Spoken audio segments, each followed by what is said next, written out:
All right, well, we've broken double digits. I think the rest of them are going to come in as they come in. So why don't I pull this down and we can get started in earnest. So, and for those of you assembled, you might notice that I am not Reverend Silver. He's been hard at work today down in DC, so we're going to get started without him. And if he manages to get back to the Baltimore area before we finish up, then he'll join us for the tail end of the whole thing. So we'll be starting all on our own, but I think we'll be all right. Today we're going to be covering using data for advocacy, and I'll let Ariel take that away in just a minute. I want to cover the basics, do a couple announcements before we get started. We have launched our Prophetic Voices for Justice campaign. So if you haven't seen that, let me know.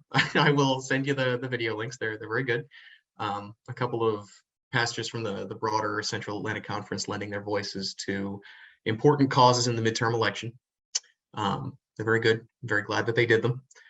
Besides that, we have some Get Out the Vote materials that we've been distributing. So if your church is interested in getting in on the action for the midterms, then that's the place to start. And again, if you haven't seen it, just let me know and I can send that along to you.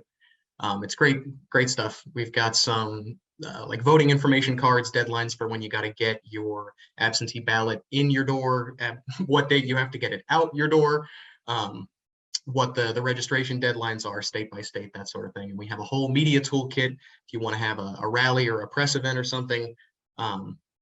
Nonpartisan, non-political, of course, but advocating for voting all the same.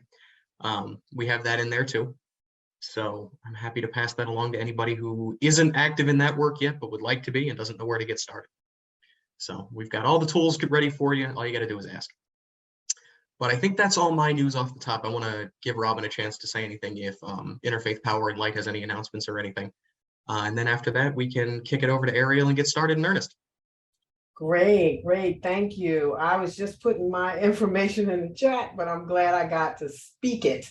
I'm Robin Lewis. I am with Interfaith Power and Light, DC, Maryland, and Northern Virginia, or Interfaith Power and Light DMV, as we call it.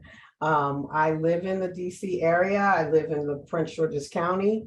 I am the director for climate equity. So working with on this project, my home church is Beloved Community Church, UCC. So I am a UCCer and just welcome you all. This is some really powerful work. Not only is UCC doing this, but the AME churches are doing it. So this is a really good thing, and hopefully this will spread to more churches and we'll have monitors everywhere and we can really see what is going on in terms of the air quality in this area. So, or as far up, hopefully, as New Jersey, hopefully. And that's where I'm from, by the way. I'm a Jersey girl. So, but welcome. And we are doing some Maryland Souls to the Polls. We have a whole big campaign. If you're not engaged, please reach out to me. If you're interested, we have materials for people to go to the polls and have signs, take pictures and future voter signs. So if you're interested, please, I'll put my information in the chat, but thank you very much for joining us and let's get it going. All right, well, without any further ado, then Ariel, take us away. Hello, everyone. Good afternoon. My name is Ariel Wharton. I am a faculty assistant within the Center for Community Engagement, Environmental Justice and Health.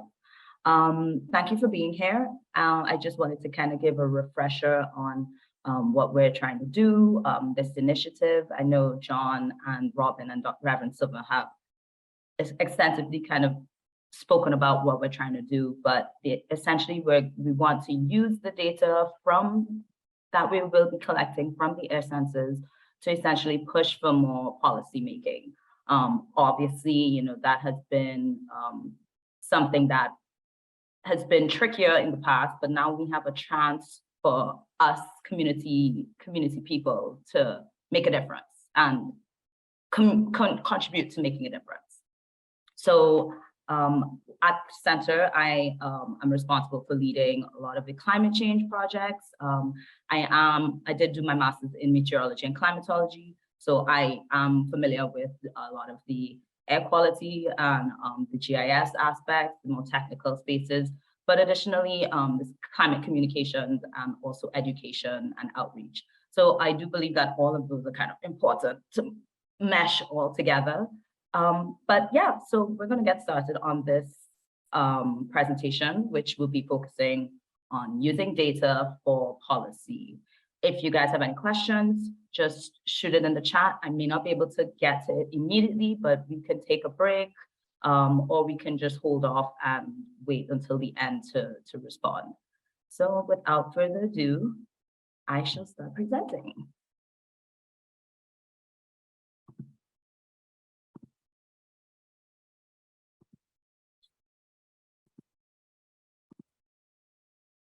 Okay, so as I mentioned, this is workshop number 6, and we will be focusing on using the data for policy.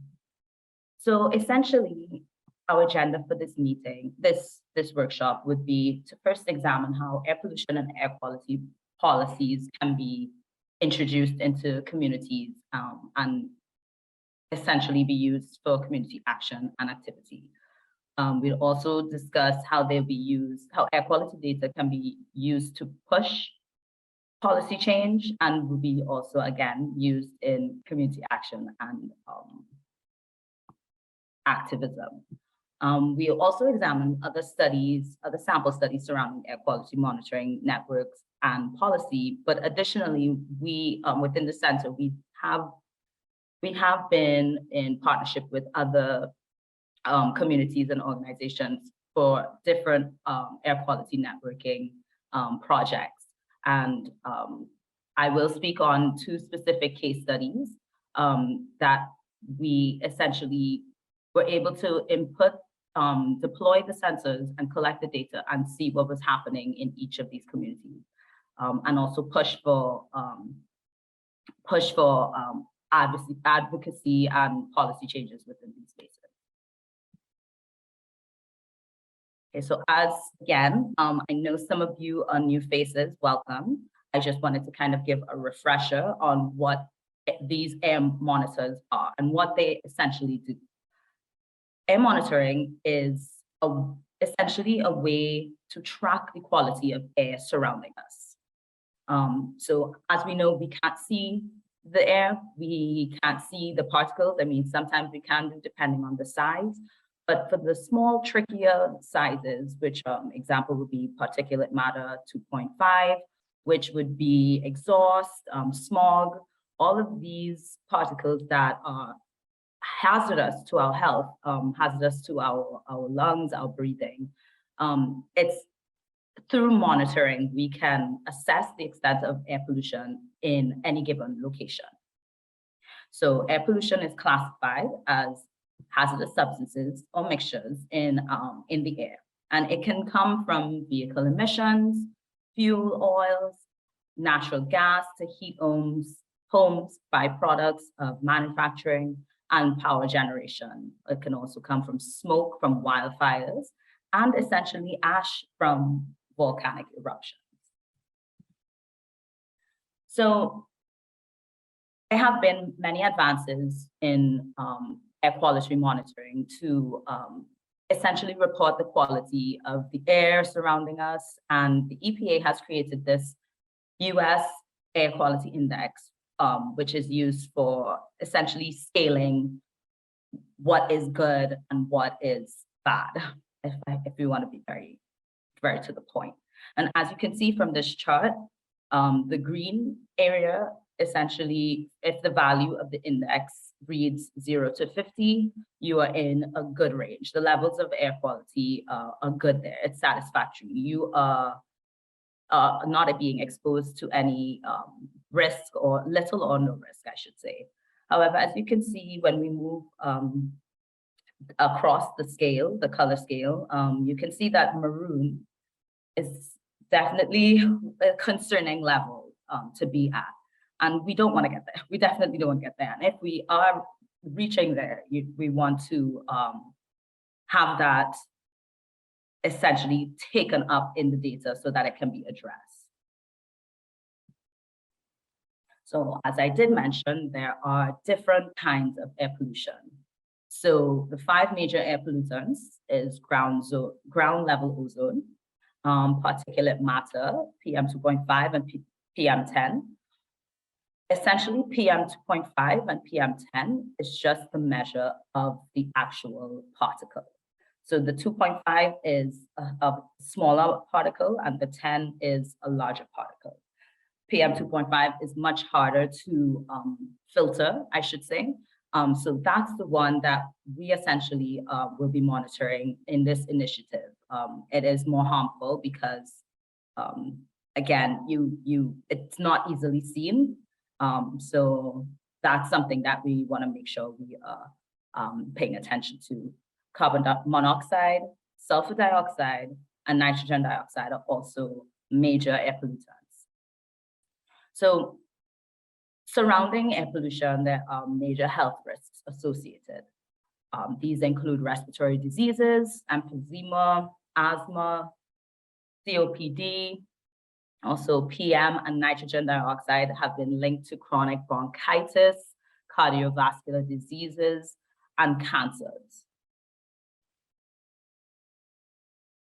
So what we essentially want to do with using the air quality is to relate it back to policy.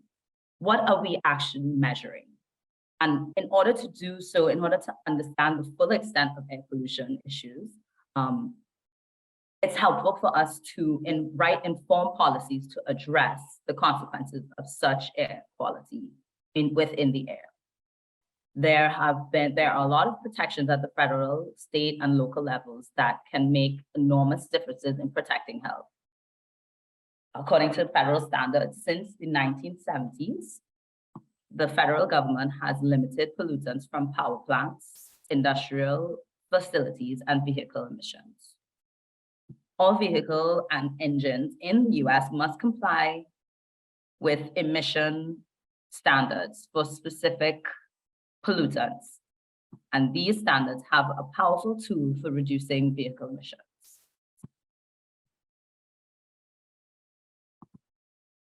So again, how does this relate to policy? So what happens is when the air quality data is, when the air quality monitoring tool picks up the data, policymakers, community organizations, that data is then displayed within maps. You are then able to download the data that is collected by these sensors. And then taking that data, you can visualize what each community is being exposed to, what each area is being affected by. And then from that, you can also connect different studies, different health studies, environmental health studies, and different planning. It can also help guide planning decisions in ways that can reduce exposure to air pollution. Because, a lot of the times people don't know what you're actually exposed to. You may be in your community, you may be growing up or lived in a community for like 10 years, but you don't actually know that right down the street, there's a harmful smokestack or industrial plant that has been affecting your community for years. Many of the times, people have asthma within their family or within generations, and you don't actually know that that could actually be a result of where your environment is, where you live. And it's so important moving forward to at least be able to, once you have the data, you can make informed decisions moving forward with this data to help reduce the exposure to this harmful air. So I did discuss using air quality monitors. So I did not add too much about air quality monitors in this specific presentation. However, I can go over this slide very briefly so everybody can get on the same page and have a better understanding of what we are actually doing. So essentially, as you can see, there are 2 cost-effective monitors right here on this screen. So the first one is the AeroQual AQI, And the second one is the purple air sensor. So for this initiative, we are going to be using the purple air sensor. And essentially what this does is you attach these sensors to, you affix it to any, for example, a pole outside, a stationary pole, I should say, outside, or a secure place within the building, on the outside premises. We are wanting to solely focus on collecting outside air quality data. And as I mentioned before, what these sensors do, specifically the purple air, is that it counts PM data and it counts it at a specific location. So what our team will be doing in this initiative is we will be working with UCC and IPL to essentially help create this network. And of course, everybody on this call would be a part of this. So what we do is we have site visits, we check out potential areas for these sensors to be fixed outside. You wouldn't have to be climbing to do anything. We don't want any mistakes or hazards on your behalf. So we would be essentially deploying the sensors. We would be installing it. And what we do is we can link this sensor to the map. And once that starts gathering the data, we'd have a better understanding of where that specific sensor, what that location is reading. So one thing about these sensors is you want to have them located at a specific height. So, like a car exhaust, or even barbecues. You want even trees. Sometimes the trees can change the readings of the sensors. Sometimes they may block the sensor reading. So you want a clear space for the sensors to be able to absorb all of the PM data that it can, so that we can at least get it. Gather whatever data as accurately as possible.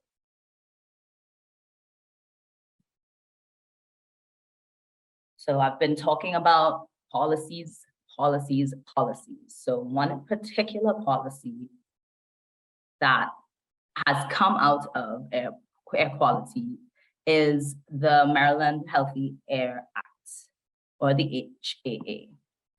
So nitrogen oxide and sulfur dioxide are some of the most prevalent pollutants. A lot of the times you say NOx. And NOx is the most important pollutant contributing to Maryland's ground level ozone or smog problem. And sulfur dioxide, which is SO2, is the most important contributor to Maryland's fine particulate air pollution problem. So the HAA regulations became effective on July 16th, 2007. And what happened is these regulations required reductions in nitrogen oxide, sulfur dioxide, and mercury emissions from large coal burning power plants. This act was also, sorry about that, I clicked something. This act was also a stepping stone towards ensuring that Maryland complies with federal air quality standards and ensures cleaner air for all residents. As you can see on the figure, it's a map of Maryland. As you can see on the figure on the right, it's showing you the air quality in Maryland over a period of time. So do you remember the scale that I showed you, the air quality index scale, the EPA zone? This is helpful in this space. So there's a lot of maroon, there's a lot of deep red, there's a lot of purple here. And as time goes by, you can see that it's reached this is significantly better than 2002. So that 2018 has a lot of green and a bit of yellow. And as we mentioned earlier, the green space, the green is little to no air quality pollutants.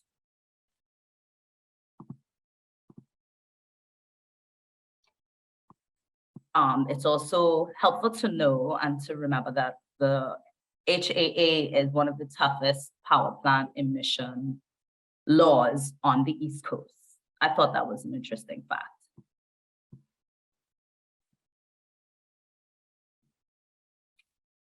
So by understanding where pollution is at its worst, who it impacts, and what it means for your health, for city planners and communities, we can all, including public health officials, make smart decisions to improve the lives of some of them, of our most vulnerable, because it's not only about us, it's about the long term. It's about the younger generation coming in, what they see being done, you know, passing the baton on to them, making sure that we are all moving towards, not to sound cheesy, but just a better future.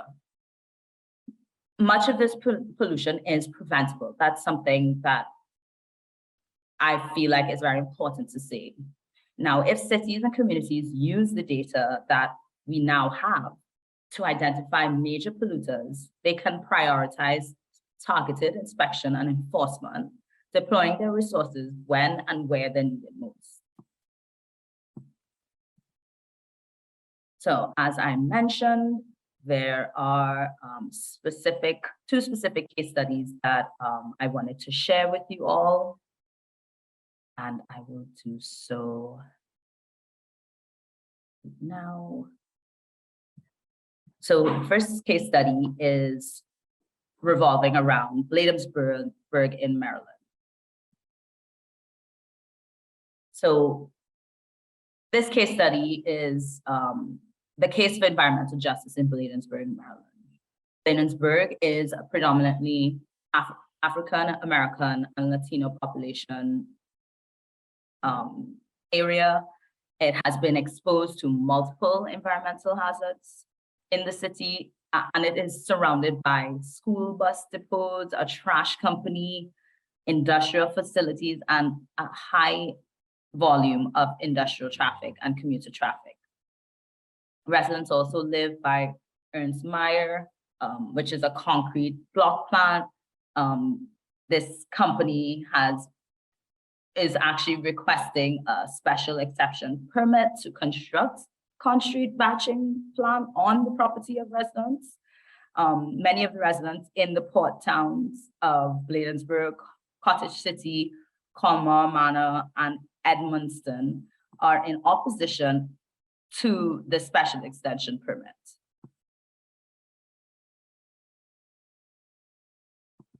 As these are the cities that I mentioned, the neighboring communities that you can see on the map.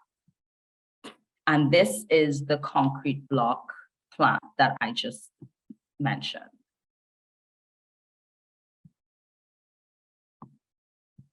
Oh, I think I'm sorry, I did forget something.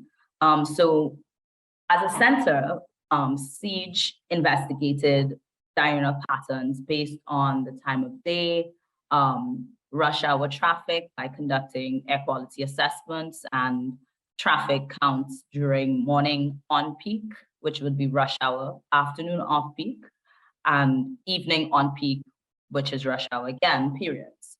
So what from this, the data indicated that there are spatial and temporal variations of PM 2.5 and volatile organic compounds, which are known as VOCs. So VOCs are often components of petroleum fuels, hydraulic fluids, paint thinners, dry cleaning agents, and this was all indicated across Bladensburg. We observed a higher mean of PM 2.5 and the VOCs levels in the morning compared to the afternoon and evening. As I mentioned, there's rush hour in the morning and there's rush hour in the evening. there were higher PM2.5 and VOC levels at locations closer to this concrete block plant and the heavily trafficked roadways.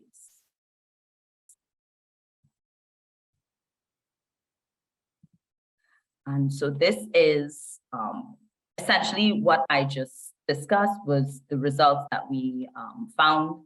And this is just a better visual to show you what the data is suggesting. So again, the data from the census suggests that there were higher PM2.5 and VOC levels at locations closer to the concrete block plant.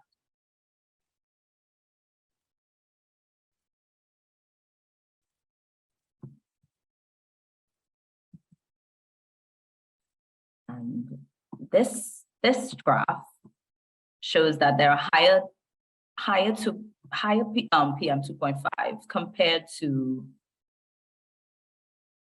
in the morning versus the afternoon and evening peak. I mean, as you can see, there is from the data that has been collected, the churches were in areas that had the highest PM2.5 and VOC data collected than any of the other specific places that were measured.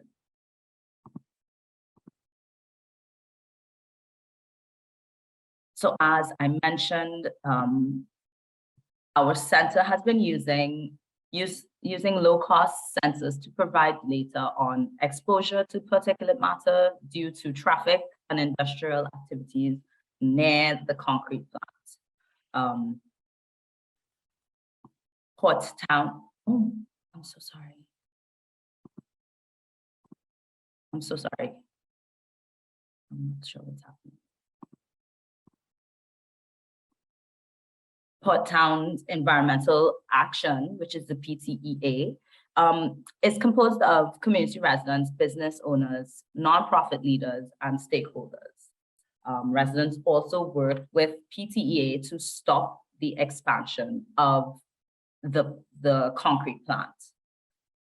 What we did as a center is we provided technical support to PTEA, describing the health impacts of the concrete batch plant and showing them the different levels of pollution surrounding the concrete batch plant and the implications that this would mean to community members. We also provided citizen science training to use these low-cost real-time sensors to measure the particulate matter and VOC levels. And what this essentially does is it puts it in the community's hands. You know, it makes everybody a scientist, I should say, a community scientist. You know, everybody can play a part in it. And that's why we want to make sure that, you know, you're not just telling people about it. You're not just giving a course on talking about what's happening. But, you know, this initiative allows you all to be very much a part of the data collecting and, you know, being more hands-on with what's happening. Right. So this was just a clipping.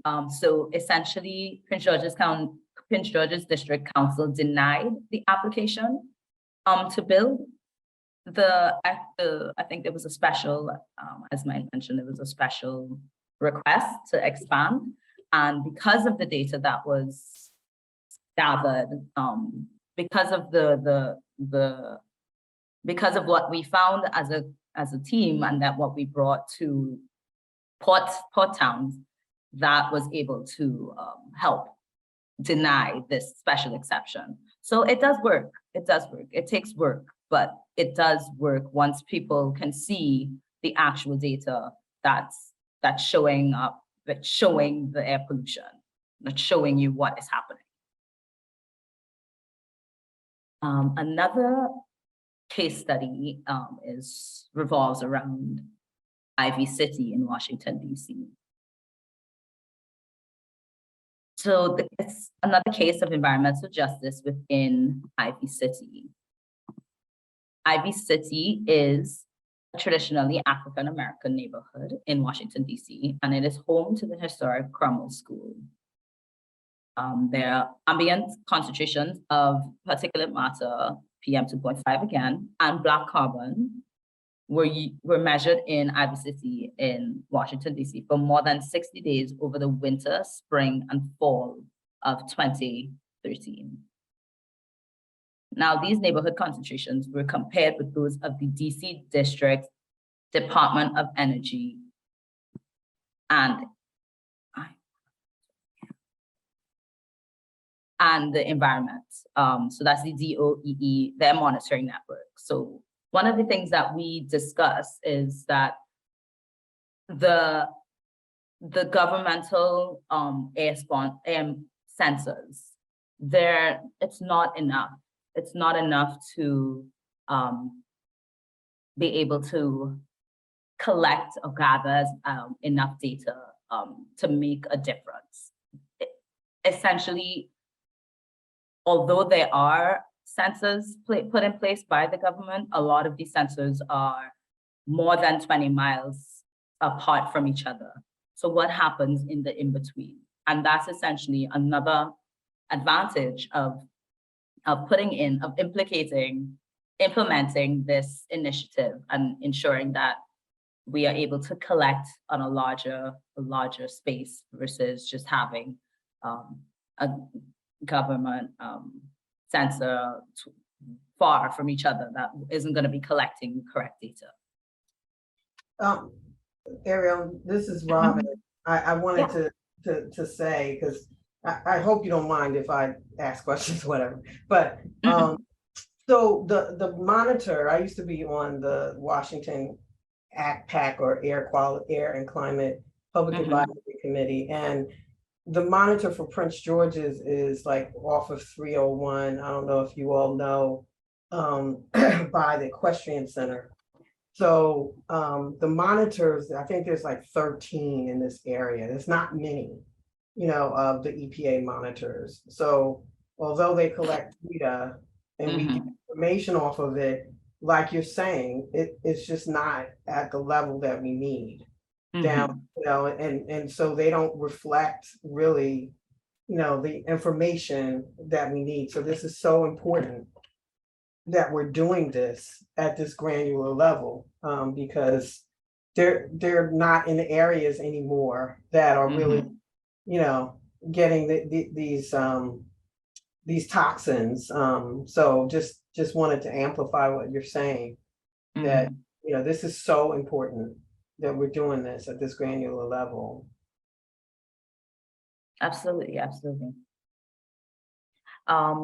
I guess just to add to that, this picture actually shows you the specific location of the sensor and the school, and just a close-up of Ivy City, to be fair, and where the located DOE monitors are located, and how that is going to, pick up the data, pick up the air quality data. So again, this is a close-up of Ivy City in 2013. It's highlighting the residential area, which is bounded by these two major roads, right here and right here in orange. There are parking lots in yellow. Additionally, industries are in blue and a nightclub in purple. So just north of the upper orange line, there is a railway. It's right here. It's just cut off, but you can see the railway. And the red solid star marks the dust track and monitoring location. And the outline star marks the particle monitor location. So the red rectangle marks the historic Cromwell School that I mentioned when I first started discussing this case study.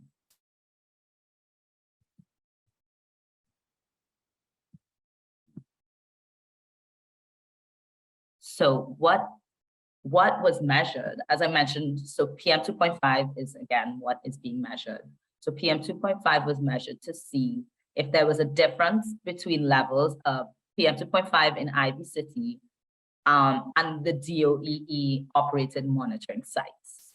So essentially, on 93% of the days monitored, PM 2.5 concentrations in Ivy City were higher than those at the closest DOE site. The maximum difference in daily PM 2.5 concentrations measured on a single day was 21.7. So if you literally, this is just adding to Robin's point. You can see that there is a significant difference in how the monitors are measuring things, how the PM 2.5 is being measured, if it's even being measured accurately. The mean daily difference between the two monitoring sites during the monitoring campaigns was 5.7. And just to kind of add to that, originally, okay, so this study demonstrated the differences of air quality among local neighborhoods. More importantly, it's also demonstrated how government-sponsored monitoring networks may not always be able to capture the variations of air quality levels among neighboring communities. If there were local air quality monitoring networks in Ivy City, the DOEE environmental assessment for the proposed bus parking lot around the Crummell School might have yielded different results.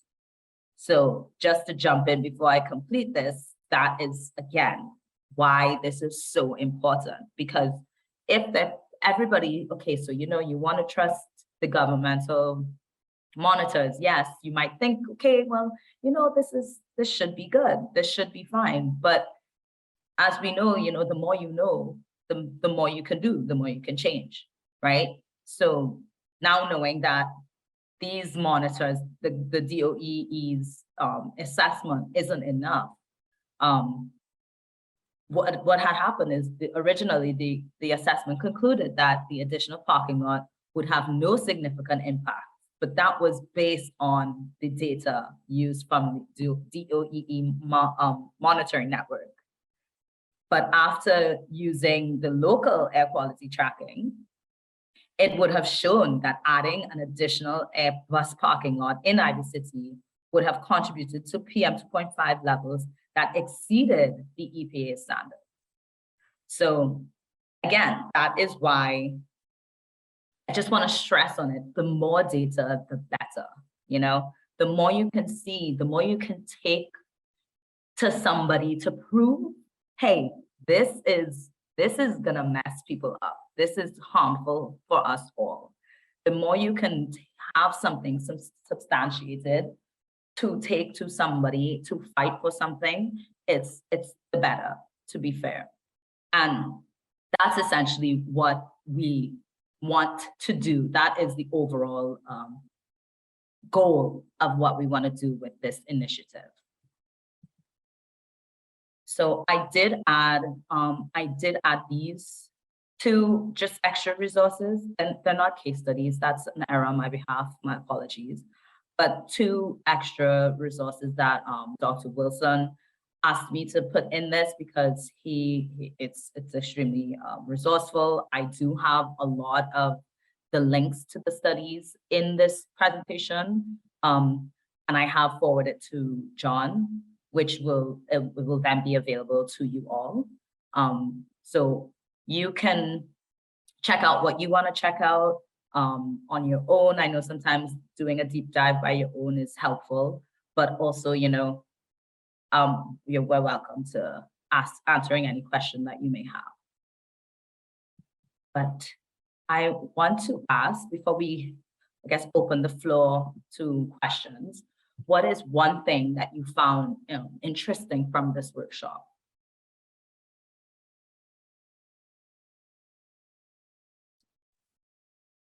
Do you want them to put it in the chat or just unmute themselves? Oh, you can, yeah, good point. You can actually unmute because this might be the last page. So go ahead and unmute and we can just open the floor for discussion. I got something, so. I'll give everybody a chance, but nobody's gonna take it. I do want to mention something, Ariel, maybe you can help me understand it. So I just pulled up the American Lung Association State of the Air for 2022. And they measure not only the particulate matter, particulate pollution, but they also measure high ozone days. For Prince George's, for a lot of the counties in Maryland, we got rated F. You know, Montgomery County, actually Montgomery, got a B, but Prince George's got an F, and a few Hartford and Baltimore, you know, city, a few of them got Fs.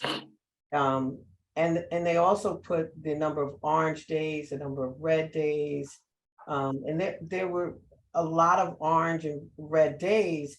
But when I looked at another report, the Clean Air Report or somewhere else, it didn't show these orange days. So are there different, are they measuring the American Lung Association? I know ozone is different. So I yes.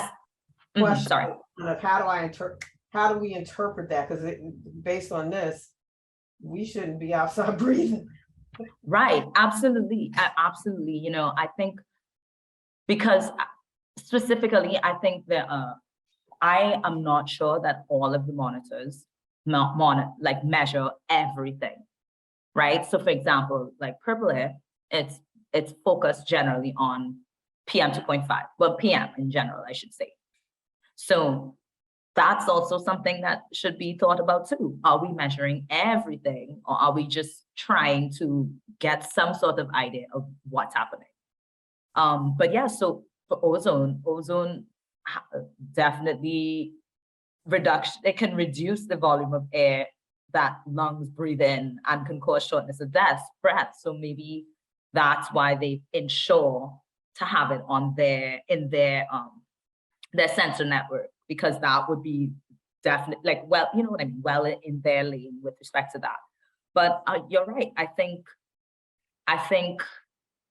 I guess I'm not sure if I would have an actual answer, but it's kind of more like a discussion. I think it's essential for these monitoring sensors to maybe measure all. Is that possible?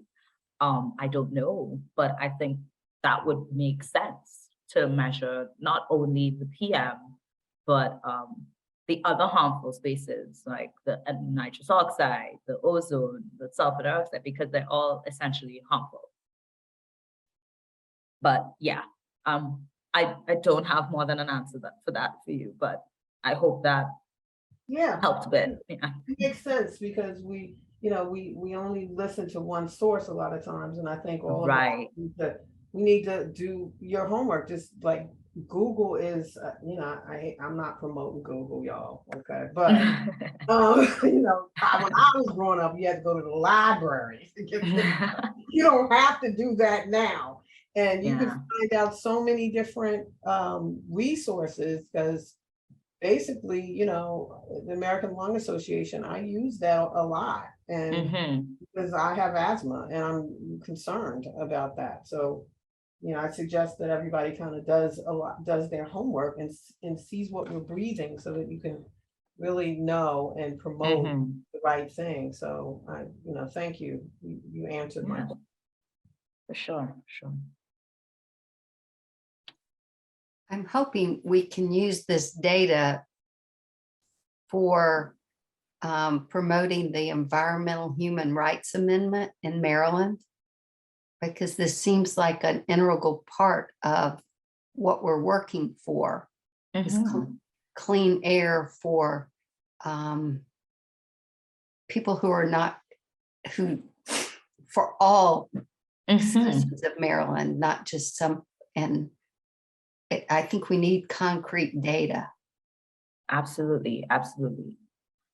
Yes, we do actually work with the MDE, and they have an air quality, it's progressing, an air quality monitoring project and network. So I know that that's one of the main thoughts for us as a center as well. Yes, you're right. It's a human right. You shouldn't, this something as, Mhm. I mean, I don't want to say as simple as clean air because it's complicated, but you know, it is something that everybody should have equal air, clean air opportunities. So I don't know It's how to part of- express it, but Yeah, it's part of a helpful, as it said, helpful environment, not healthy, because that ended up meaning different things. But clean Right. air, clean water. Absolutely. Yeah, and I know, I guess, well, I know you, Rebecca, you've been on a couple of the workshops, right? Yes. Mhm. So I guess I just can you remind me, were you on the mapping tools as well? Where I'm located, Oh, no, the mapping tools workshop. okay, Okay, that's okay. I'm not that's following okay. your question. Oh, sorry. Okay, so I know you have been, Mhm. you've attended some of these workshops. So I was asking if you were if you attended the mapping tools Oh, yes, I workshop. did. Okay, I did. right. Yes. So that's another way for everyone else who doesn't know what I'm talking about. I'm sorry. I'm going to express it now. We have kind of had another workshop surrounding mapping tools and using the data and inputting it in the maps. Specifically, Siege has MDEJ screen tool where we have different categories represented on the map, again, visually. So we do include air quality, and we have been doing some updates to ensure literally in what you're saying. I totally agree. I feel like it should be used. I hope it's used for it, but at least from our stance and from everybody on this call wanting to be a part of this initiative, I know that it's definitely like wants to be like a human right. It should be a human right. Mhm. Yeah, Rebecca, one of the hopes is that we will use this data to pass that amendment or push forward. I mean, it's ridiculous that we have to prove that we deserve to have, environmental justice and all of us not be poisoned. Period. And all of us deserve a healthy Yes, environment. It's ridiculous that we have to prove that, and that should be in our Constitution. So we'll definitely, hopefully use this information as well as the tool that, they've developed, the EJ tool, to show, Mhm. how impactful that is. Absolutely. Well, I would like to also show the chairman who is blocking some of the passage, chairman of a committee, Ugh. his a comparison of what he has that he's not willing to give to everyone else. Right. And we've got to get the constituents, his constituents, to push him, right? Yes. So, I mean, we got work to do on the advocacy side. But these hopefully will help us with that, right? Will help us say, look, we've got data. What are you talking about? I mean, Yes. we can prove it, not that there's not data out there already, but obviously it's not enough for them. And we're gonna make sure whatever we could get, we're gonna get it and throw it in the face and hold our legislators accountable. That's what we do, right? Yes. So we got a little work to do, but I know you're up for the challenge. To that end, Ariel, I was wondering to go like way back to what we were talking about at the beginning. If you could talk a little more about the Healthy Air Act, I believe it was the one that was put into effect in 2007. Like what all went into that, just for the benefit of the audience, because we're talking about pushing for policy action, and I imagine there was a rather arduous process that went into getting that passed. I'm just curious, was there a role for community science in that, or was it largely academics pushing that sort of thing? John, that's a wonderful question that Okay. I may not have the answer to. This is a great question. But I know that Yeah, that would actually be something that I would need to take as homework for myself as well. Okay. I could bring it back. I could bring it back for you all later, for sure. Okay. But yeah, let me write that down so I can make sure. So yeah, that's a great question. But I'm sorry, John. Hey, no big deal. This is Thane Martin. Mhm. I am recovering from COVID, so no one wants to see me with my camera on. It started during the Central Atlantic annual meeting, started to get better. And then I don't know, I've gotten like a rebound. Anyhow, who cares? Oh no, I'm sorry. No, who cares? I'm sorry. I'm sorry. But this is all just fascinating to me, and I'm really excited. My whole church is excited to participate in this. What I'm curious about is, how did the Bladensburg and Ivy City communities get in touch with you, or did you get in touch with them? Because I mean, your data was able to empower them to do what they, to fight back. So I mean, I love that it wasn't you taking over for them. You empowered them to do, to stand up for their own communities and get these things out of their yards. So how did they find you, or did you find them? The thing is, we do a lot of community. Well, I guess COVID kind of put a wrench in a lot of our community outreach spaces. So this is before I came to the center, to be honest, but I know that because we have we have a solid foundation of community engagement and outreach. So we do have partners that have been a part of our partnership system for years, through Dr. Wilson, through Dr. Shakobi Wilson, who is the director of Siege. And essentially through those relationships that he has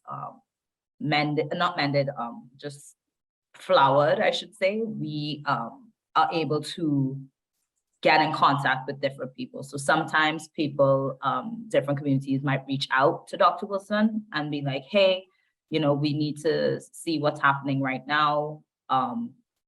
Is there anything that any way we can have a collaboration that can help move this forward? And again, like, we do a lot of air quality monitoring work. So we actually have an air quality monitoring network with the Prince George's County high schools. So it's not, and then we have a monitoring network in Cheverly, Maryland. So we do a lot of engagement to see which neighborhoods, which communities are being affected. And a lot of the times the community members reach out to Dr. Wilson. Yeah, I was going to say, I worked with Dr. Wilson a long time ago. I mean, I've been doing it for over a decade, and right. I've met with him and the community in Bladensburg, as well as Cheverly. So, because, a lot of community folks are physically suffering. I mean, from cancer and from asthma, COPD, and if you go to those communities and talk to the people, they've been working on this issue for a long time. They just didn't have the right leadership, or, their leadership passed away, or, so, Dr. Shakobi's been working with these folks for a long time. And a lot of EJ organizations have too. It's just, we didn't have the traction in the legislation until quite frankly, until now. It's getting bigger and bigger. So that community has been suffering for a long time. Yeah, great thoughts. I did add the link to the case study in the chat, just in case you wanted to read a little more. But yeah, definitely. I think that if that answers your question. No, it does. It does. Thank you. I mean, obviously your team and Dr. Wilson is just, I mean, it's got the intellect and the strength of 10 ordinary men. So, I mean, I just felt like we were really fortunate that he was able to spend time with us on one of these training sessions. I just learned so much from him, and from all of you. So thank you for this. Of course. I'm glad you could be here, and I hope you feel better. Thank you. Yeah. I'm definitely getting sick. I don't know about you guys, but the weather just changed all of a sudden. But yeah. Any other questions? I'm happy to answer them. Any thoughts, closing comments? You can go back to any slide. Lacey, I do have a question, and it kind of goes back to, again, when you were empowering community members. Do you know what kind of strategies or techniques you all used for educating those community members about the air quality and having them participate in making a difference like that? So yeah, great question. Thanks, Lacey. So we do a lot of these similar workshops. We do have other educational materials that and programs within the center that we leverage as well. So for instance, we have an environmental justice podcast that I lead with Dr. Wilson. We also are right now in the making, Noble and myself. Noble is another one of my colleagues on this call. We actually are leading the Climate Justice Fellows Program, which is going to be essentially a moduled program that will be used to leverage and essentially it will be like a course, like a teaching course with a capstone. We do also have our social media. We do actually ensure that we are trying to be as active as possible in different spaces. We have a resources essentially document that can be leveraged as well. So on top of like having maybe like some weekly meetings or bi-weekly meetings with specific community members, we try to also arm them with information that they can not only have for the given moment, but can use it themselves in the long term. That's fantastic. And then is the podcast, is that on your website, on the Siege website? It is, but I will literally put it right. So it's right here in communications and policy, but Okay. I'm going to put it in the chat Thank you. because it's easier. I would love to share that. And if I have your permission, I'd love to put it on our church website. So Absolutely. Yeah, Thank you. definitely. As I feel like it's the more the merrier, the more you know, again, the better for everyone. So Dr. Wilson does host it. So it definitely, and within the podcast, there are a lot of different guests. We just actually recorded our most recent episode as well. So yeah, it's exciting. There are a lot of I want to say EJ leaders, OG EJ leaders that come on as guests, and Dr. Wilson has a conversation with them. So yeah, really inspiring. I think you'd enjoy that for sure. great. Thank you.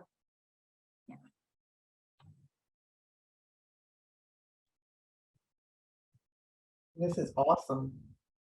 Yeah, Yeah, thanks for walking us through all that. of course.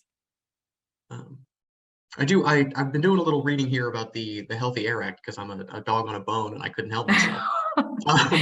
But What did you there's an interesting find? little note here that I thought would be beneficial to share with the group, in that Mhm. they managed to achieve that kind of a change just by barring companies from being able to buy pollution credits from outside of the state. Wow. So in the span of, what was it, 18 years, from yeah. 2002 to 2018, Yeah. it we took went a from long like time. everything being bright purple to everything being green and yellow, and all they had to say was you can't buy the credits elsewhere and then Right. pollute here. So Right. I guess it just goes to show you it doesn't have to be a terribly like technically Ex- sophisticated solution to get the job done. Uh-huh. Yep, again, much of this is preventable Exactly. Just And gotta pay easily so at attention. that, you know? and not be irresponsible. Yeah, And it takes a minute. You gotta be in it. it for the- does. Because we've been fighting for the renewable portfolio standards and inclusion of, you know, different polluting credits versus not for a long time. Okay? Mhm. So it is so good to see that something, you know, came of our work. Yeah. So you gotta, you know, we all gotta be in it and Mhm. committed, and it happens. It just may take a minute. Just be patient and Stick with it. Absolutely, keep fighting the good fight. absolutely. Yeah, Well, all right. yeah. I shall stop sharing. Yeah, and I assume based on everybody's collective silence, we've probably exhausted the questions, but I do feel like I should ask again if anybody has anything they want to ask before we wrap up.